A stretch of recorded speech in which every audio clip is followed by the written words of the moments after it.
ನಾವು ಪಿಕಪ್ ಮಾಡ್ತೀವಿ. ನಾವು ಸ್ಟಾರ್ಟ್ ಮಾಡ್ತೀವಿ. ಇದಕ್ಕೊಂದು ಅಸ್ತಿತ್ವ ಇದೆಯಲ್ಲ ಪ್ರೆಸ್ ಕ್ಲಬ್. ಕಾರ್ಮಿಕ ಸಂಘಟನೆಗಳ ಜಂಟಿ ಸಮಿತಿ joint committee of trade union ಏನಿದೆ, ಆ joint committee of trade union ಆಶ್ರಯದಲ್ಲಿ ಇವತ್ತು ನಾವು ಒಂದು ಪತ್ರಿಕಾಗೋಷ್ಠಿಯನ್ನು ಇಲ್ಲಿ ಕರೆದಿರೋದು. ಈ ಪತ್ರಿಕಾಗೋಷ್ಠಿಯನ್ನು ಉದ್ದೇಶಿಸಿದ್ದು ಮಾತನಾಡೋದಕ್ಕೆ ನಮ್ಮ ರಾಜ್ಯದಲ್ಲಿರ್ತಕ್ಕಂತಹ ಕೇಂದ್ರ ಕಾರ್ಮಿಕ ಸಂಘಟನೆಯ ಎಲ್ಲ ಧುರೀಣರು ಇಲ್ಲಿ ಆಗಮಿಸಿದ್ದಾರೆ. ನಾನು ಅವರನ್ನು ನಿಮಗೆ ಪರಿಚಯ ಮಾಡಲಿಕ್ಕೆ ಇಷ್ಟಪಡ್ತೇನೆ. ಫೆಬ್ರವರಿ 12ನೇ ತಾರೀಕು ಒಂದು ಅಖಿಲ ಭಾರತ ಮುಷ್ಕರಕ್ಕೆ ನಮ್ಮ ಕೇಂದ್ರ ಸಂಘಟನೆ ಕರೆ ಕೊಟ್ಟಿದೆ. ಆ ಒಂದು ಅಖಿಲ ಭಾರತ ಮುಷ್ಕರದ ಮುಖ್ಯವಾದಂತಹ ಉದ್ದೇಶ ಅಂತ ಹೇಳಿದ್ರೆ, ಕೇಂದ್ರ ಸರ್ಕಾರ ಕಳೆದ ನವೆಂಬರ್ 21ರಂದು ಏನು ಒಂದು ಲೇಬರ್ ಕೋಡ್ ಅನ್ನು ಜಾರಿಗೊಳಿಸಿದೆ, ಆ 4 ಲೇಬರ್ ಕೋಡ್ಗಳು ಕಾರ್ಮಿಕ ಸಮುದಾಯಕ್ಕೆ ಅತ್ಯಂತ ಮಾರಕವಾಗಿ ಬಂದಿದೆ. ಹಾಗಾಗಿ ಆ ಒಂದು ಲೇಬರ್ ಕೋಡ್ ಅನ್ನು ವಿರೋಧಿಸಿಬಿಟ್ಟು ಈ ಒಂದು ಮುಷ್ಕರ ಫೆಬ್ರವರಿ 12ರಂದು ನಡೀತಾ ಇದೆ. ಅದೇ ತರದಲ್ಲಿ ನಂತರದ ದಿನಗಳಲ್ಲಿ ಏನು ಮನೇರಾಗ ಅಂತ ಏನೊಂದು ಗ್ರಾಮೀಣ ಕೂಲಿ ಕಾರ್ಮಿಕರಿಗೆ ಉದ್ಯೋಗ ಖಾತ್ರಿ ಯೋಜನೆ ಇತ್ತು, ಅದನ್ನ ಸಂಪೂರ್ಣವಾಗಿ ಮಾರ್ಪಾಟುಗೊಳಿಸಿಬಿಟ್ಟು ಕೇಂದ್ರ ರಾಜ್ಯದ ಅನುಪಾತದಲ್ಲಿ ಅಂದ್ರೆ 40-60 ಅನುಪಾತದಲ್ಲಿ ಆ ಒಂದು ಯೋಜನೆಯನ್ನ ಸಂಪೂರ್ಣವಾಗಿ ದುರ್ಬಲಗೊಳಿಸಿದ್ದಾರೆ. ಸೊ ಅದೇ ತರದಲ್ಲಿ ಅಣುಶಕ್ತಿ ವಿಭಾಗದಲ್ಲೂ ಸಹ ಏನು ಫಾರಿನ್ ಡೈರೆಕ್ಟ್ ಇನ್ವೆಸ್ಟ್ಮೆಂಟ್ ಇರ್ಬೋದು, ಅದೇ ತರದಲ್ಲಿ ನಮ್ಮ ದೇಶೀಯ ಬಂಡವಾಳಶಾಹಿಗಳಿಗೆ ರತ್ನಗಂಬಳಿಯನ್ನು ಹಾಸೋದಕ್ಕೋಸ್ಕರ ಒಂದು ಶಾಂತಿ ಹೆಸರಲ್ಲಿ ಒಂದು ಅಶಾಂತಿಯನ್ನು ಹರಡೋದಕ್ಕೋಸ್ಕರ ಒಂದು ಬಿಲ್ ಅನ್ನು ಸಹ ಪಾಸ್ ಮಾಡಿದ್ದಾರೆ.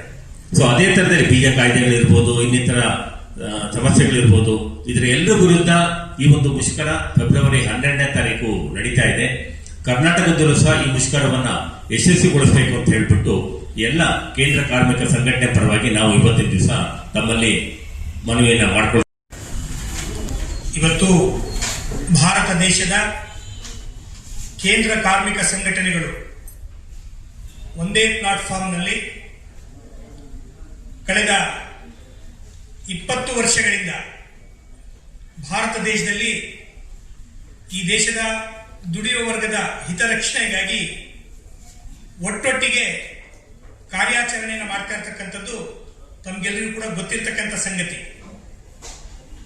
ಅಂತಹ ಪರಂಪರೆಯನ್ನೇ ಮುಂದುವರಿಸಿಕೊಂಡು ಬಂದಿರತಕ್ಕಂಥ ಈ ಕೇಂದ್ರ ಕಾರ್ಮಿಕ ಸಂಘಟನೆಗಳು ಮತ್ತೊಂದು ಚಾರಿತ್ರಿಕವಾಗಿರ್ತಕ್ಕಂತಹ ಒಂದು ಹೋರಾಟಕ್ಕೆ ಈಗಾಗಲೇ ದಾಪುಗಾಲು ಹಾಕಲಿಕ್ಕೆ ಒಂದು ಸಂಕಲ್ಪವನ್ನು ತೊಟ್ಟಿದ್ದಾರೆ. ಅದರ ಭಾಗವಾಗಿ ಬರುವ ಫೆಬ್ರವರಿ 12ನೇ ತಾರೀಕಿಗೆ ಭಾರತ ದೇಶಾದ್ಯಂತ ಈ ದೇಶದ ದುಡಿಯುವ ವರ್ಗ, ರೈತರು, ಕಾರ್ಮಿಕರು, ವಿದ್ಯಾರ್ಥಿಗಳು, ಯುವಜನರು, ಮಹಿಳೆಯರು ಒಟ್ಟಾಗಿ ಇವತ್ತು ಫೆಬ್ರವರಿ 12ನೇ ತಾರೀಕಿಗೆ ಅಖಿಲ ಭಾರತ ಸಾರ್ವತ್ರಿಕ ಮುಷ್ಕರವನ್ನು ಆಚರಣೆ ಮಾಡುವ ಮುಖಾಂತರ ಕೇಂದ್ರ ಸರ್ಕಾರದ ದೇಶದ ರೈತರು ಉತ್ಪಾದನೆಯನ್ನ ನಿಲ್ಲಿಸೋದ್ರ ಮುಖಾಂತರ, ಸೇವೆಯನ್ನ ಸ್ಥಗಿತ ಮಾಡೋದ್ರ ಮುಖಾಂತರ ತಮ್ಮ ಪ್ರತಿರೋಧವನ್ನ ಒಡ್ಡುತ್ತಾ ಇದ್ದಾರೆ. ಈ ಪ್ರತಿರೋಧ ಯಾಕೆ ಅಂತ ಹೇಳಿದ್ರೆ, ಈಗಾಗಲೇ ವಿವರಿಸಿದಾಗೆ 2002ನೇ ಇಸ್ವಿ ಒಳಗಡೆ ವಾಜಪೇಯಿಯವರ ಸರ್ಕಾರ ಇದ್ದಾಗ ನಮ್ಮ ದೇಶದ ಕಾರ್ಮಿಕ ಕಾನೂನುಗಳು ತುಂಬಾ ಹಳೇದಾಗಿದ್ದಾವೆ, ಅದನ್ನ ಇವತ್ತಿನ ಕಾಲಘಟ್ಟಕ್ಕೆ ಬದಲಾವಣೆ ಮಾಡಬೇಕು ಅಂತೇಳಿ ರವಿ ವರ್ಮಾ ಅವರ ನೇತೃತ್ವದಲ್ಲಿ ಒಂದು ಆಯೋಗವನ್ನು ರಚನೆ ಮಾಡಲಾಗಿತ್ತು. ಈ ಆಯೋಗ 2 ಬಾರಿ ಆಯೋಗಗಳನ್ನ ರಚನೆ ಮಾಡಿ ಅವರು ಶಿಫಾರಸುಗಳನ್ನ ಮಾಡಿದ್ರು. ನಂತರದಲ್ಲಿ ಆ ಸರ್ಕಾರ ಬಿದ್ದೋದ ಮೇಲೆ ಇದನ್ನೆಲ್ಲನೂ ಕೂಡ ಒಂದು ರೀತಿ ಸ್ಥಗಿತಗೊಳಿಸಲಾಗಿತ್ತು, ಈ ರೆಕಮೆಂಡೇಶನ್ಸ್ ಅನ್ನ. ಈಗ ಮತ್ತೆ 2014ರಿಂದ ಇವರು ಅಧಿಕಾರಕ್ಕೆ ಬಂದ ಮೇಲೆ ಆವಾಗ ಮತ್ತೆ ಈ 2002ರಲ್ಲಿ ಆಗಿರುವಂತಹ ಶಿಫಾರಸುಗಳಿಗೆ ಜೀವ ಬಂತು. ಅದನ್ನ ಮತ್ತೆ ಅವರು ಏನು ಬದಲಾವಣೆಗಳನ್ನ ಮಾಡಲಿಕ್ಕೆ ಹೊರಟರು. ತಮಗೆಲ್ಲ ಗೊತ್ತಿರೋ ಹಾಗೆ 2019-20ರಲ್ಲಿ ಈ ಕಾಯ್ದೆಗಳನ್ನ ಲೋಕಸಭೆ ಒಪ್ಪಿಕೊಂಡಿರೋದು, ನಮ್ಮ ದೇಶದ ಲೋಕಸಭೆ. ಅದು 1ನೇದು ವೇತನ ಸಂಹಿತೆ, ಸಾಮಾಜಿಕ ಸುರಕ್ಷತಾ ಸಂಹಿತೆ ಮತ್ತು ಕೈಗಾರಿಕಾ ವಿವಾದಗಳ ಸಂಹಿತೆ ಮತ್ತು ಕೆಲಸದ ಸ್ಥಳದಲ್ಲಿ ಆರೋಗ್ಯ ಮತ್ತು ಯಾವ ರೀತಿಯ ಕಂಡೀಷನ್ ಇರಬೇಕು ಅಂತೇಳಿ ಅದಕ್ಕೆ OSH ಕೋಡ್ ಅಂತ ನಾವು ಕರಿತೀವಿ. ಈ ತರದ 4 ಸಂಹಿತೆಗಳಿಗೆ 29 ಕಾರ್ಮಿಕ ಕಾನೂನುಗಳನ್ನು ರದ್ದು ಮಾಡಿ ಈ 4 ಸಂಹಿತೆಗಳನ್ನು ಜಾರಿಗೆ ತರಲಾಗಿದೆ. ಈ 4 ಸಂಹಿತೆಗಳನ್ನ ಅವರು 2019-20 ಲೋಕಸಭೆಯಲ್ಲಿ ಪಾಸ್ ಆಗಿದ್ರು ಕೂಡ ಅದನ್ನ ಅಂತಿಮವಾಗಿ ಘೋಷಣೆ ಮಾಡಕ್ಕೆ ಸಾಧ್ಯ ಆಗಿರಲಿಲ್ಲ. ಯಾಕೆ ಅಂತ ಹೇಳಿದ್ರೆ ದೇಶದ ಕಾರ್ಮಿಕ ವರ್ಗ ಮತ್ತು ಬೇರೆ ಎಲ್ಲ ವಿಭಾಗಗಳು ಕೂಡ ಭಾರಿ ದೊಡ್ಡ ಪ್ರಮಾಣದ ಪ್ರತಿರೋಧವನ್ನ ಒಡ್ಡಿದ್ವು. ಆ ಪ್ರತಿರೋಧದ ಕಾರಣದಿಂದ ಅವರು ಧೈರ್ಯ ಮಾಡಿರಲಿಲ್ಲ. ಸೊ ಹೋದ ಪಾರ್ಲಿಮೆಂಟ್ ಎಲೆಕ್ಷನ್ ಟೈಮಲ್ಲೂ ಕೂಡ ಅವರು ಅದಕ್ಕೆ ಕೈ ಹಾಕಕ್ಕೆ ಹೋಗಿರ್ಲಿಲ್ಲ. ಆದ್ರೆ ಈ ಕಾಯ್ದೆ, ಭೂಮಿ ಕಾಯ್ದೆ, ವಿದ್ಯುತ್ ಕಾಯ್ದೆಯನ್ನ ಕೇಂದ್ರ ಸರ್ಕಾರ ಎಲ್ಲ ರಾಜ್ಯಗಳ ಮೇಲೆ ಏರಿ ಇನ್ನು ಮುಂದೆ ಯಾವುದೇ ರೈತರ ಕೃಷಿ ಪಂಪ್ಸೆಟ್ಗೆ ವಿದ್ಯುತ್ ಸಬ್ಸಿಡಿ ಇರೋದಿಲ್ಲ. ವಿಶ್ವಸಂಸ್ಥೆ ಹೇಳ್ತದೆ ಒಂದ್ ಕಡೆ ಗಾಳಿ ನೀರು ಬೆಳಕನ್ನ ನಾಗರಿಕ ಸಮಾಜಕ್ಕೆ ಕೊಡ್ತಕ್ಕಂಥದ್ದು ಸರ್ಕಾರದ ಆದ್ಯ ಕರ್ತವ್ಯ ಅಂತ ಐತಿ. ಆದ್ರೆ ಈಗಾಗಲೇ ನೀರು ನಮ್ಮ ಕೈಯಾಗೆಲ್ಲ ಬಾಟ್ಲಿ ಬಂದಾಗೈತಿ. ನೀರು ಕೊಡ್ತಾ ಇಲ್ಲ ಸರ್ಕಾರಗಳು, ಯಾವುವು ಕೊಂಡು ಕುಡಿತಕ್ಕಂಥ ಪರಿಸ್ಥಿತಿ ನಿರ್ಮಾಣ ಆಗಿದೆ ಇಡೀ ದೇಶದಲ್ಲಿ. ಗಾಳಿ ಕೋವಿಡ್ ಬಂದಾಗ ಗೊತ್ತಾಗಿದೆ ಗಾಳಿ ವಿಚಾರ ಏನಂತ, ಆಮ್ಲಜನಕದ್ದು. ಇನ್ನು ಬೆಳಕು ಕತ್ಲಾದ ಮೇಲೆ ಬರದೆ ವಿದ್ಯುತ್ತಿನ ವಿಚಾರ. ಆ ವಿದ್ಯುತ್ತನ್ನು ಕೂಡ ಬಡ ಜನರಿಗೆ, ಇಲ್ಲಿರ್ತಕ್ಕಂಥ ಆರ್ಥಿಕ ಕೆಳಗಿರ್ತಕ್ಕಂಥ ಜನರಿಗೆ ಕುಟೀರ ಯೋಜನೆ, ಭಾಗ್ಯ ಜ್ಯೋತಿ ಅಂತ ಅನೇಕ ಯೋಜನೆಗಳನ್ನ ಮಾಡಿ ಸುಮಾರು ಲಕ್ಷಾಂತರ ಸಂಖ್ಯೆಯ ಬಡವರಿಗೆ ವಿದ್ಯುತ್ತನ್ನು ಒದಗಿಸಿದ್ರು.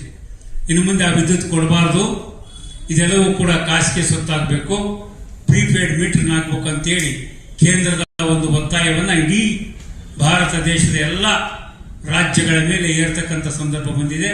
ಆ ಕಾರಣಕ್ಕೆ ಈ ಕಾರ್ಮಿಕರ ಐಕ್ಯತೆಯ ಹೋರಾಟದಲ್ಲಿ ರೈತ ಸಂಘಟನೆಗಳು, ಮುಖ್ಯವಾಗಿ ಸಂಯುಕ್ತ ಕಿಸಾನ್ ಕರ್ನಾಟಕ ಏನೈತಿ, ಇಲ್ಲಿ ಕರ್ನಾಟಕ ಪ್ರಾಂತ ರೈತ ಸಂಘದ ಮುಖಂಡರು ಕೂಡ ಹೋದರೆ, ಹಾಗೆಯೇ ಕರ್ನಾಟಕ ರಾಜ್ಯ ರೈತ ಸಂಘದ ಸಂಘಟನೆಗಳು, ಹಾಗೆಯೇ ಎಸಿಸಿಐಯ ನಮ್ಮ ರೈತ ಸಂಘಟನೆಯ ಒಕ್ಕೂಟಗಳು ಎಲ್ಲರೂ ಕೂಡ ಭಾಗಿಯಾಗಿ ಈ ಮುಷ್ಕರವನ್ನು ಯಶಸ್ವಿ ಮಾಡಲಿಕ್ಕೆ, ಈ ದೇಶದ ಕೇಂದ್ರ ಸರ್ಕಾರದ ಕಣ್ಣು ತರಿಸಲಿಕ್ಕೆ ಬೇಕಾದಂತ ಈ ಹೋರಾಟದಲ್ಲಿ ನಾವೆಲ್ಲರೂ ಕೂಡ ಭಾಗಿಯಾಗ್ತಾ ಇದ್ದೀವಿ.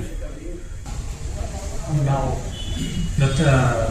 ಪ್ರೆಸ್ ಮೀಟ್ ಮಾಡೋಕ್ಕೋಸ್ಕರ ನಾವು ಮೇಡಮ್ CITಯಿಂದ ಎಲ್ಲ ಕೂಲಂಕಷವಾಗಿ ಹೇಳಿದ್ದಾರೆ. ನಮ್ಮ HMS ಕಡೆಯಿಂದ 12ನೇ ತಾರೀಕು ಫೆಬ್ರವರಿ ಅಖಿಲ ಭಾರತ ಮುಷ್ಕರವಕ್ಕೆ ನಮ್ಮ ಬೆಂಬಲ ಕೊಡ್ತಾ ಇದ್ದೀವಿ.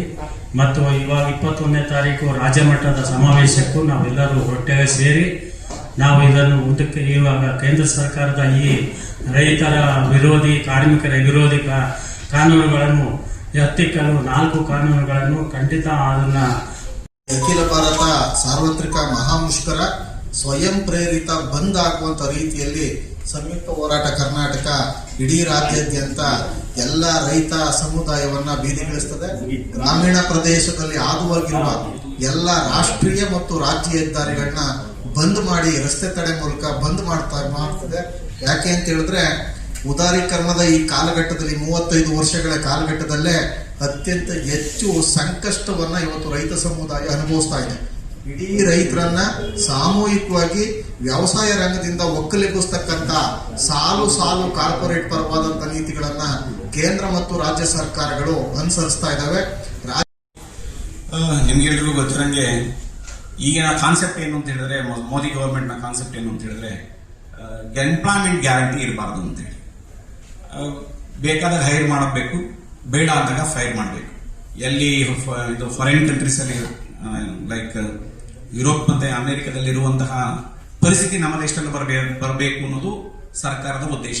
ಆ ಉದ್ದೇಶಕ್ಕೋಸ್ಕರನೇ ಈ ಒಂದು ಹೊಸ ಕೋಡ್ನಲ್ಲಿ ಒಂದು ಕಾನ್ಸೆಪ್ಟ್ ಅನ್ನ ಸರ್ಕಾರ ಜಾರಿಗೆ ತಂದಿದೆ. ಅದೇನು ಅಂತ ಹೇಳಿದ್ರೆ fixed term employee. Fixed term employees ನಲ್ಲಿ ಎಷ್ಟು ಜನರನ್ನು ಬೇಕಾದ್ರೂ, ಎಷ್ಟು ವರ್ಷ ಬೇಕಾದ್ರೂ, ಎಷ್ಟು ಅವಧಿಗೆ ಬೇಕಾದ್ರೂ ಅಪಾಯಿಂಟ್ ಮಾಡ್ಕೊಳ್ಬಹುದು. ಆದ್ರೆ ಅವ್ರು ಯಾರು ಪರ್ಮನೆಂಟ್ ಆಗೋದಿಲ್ಲ.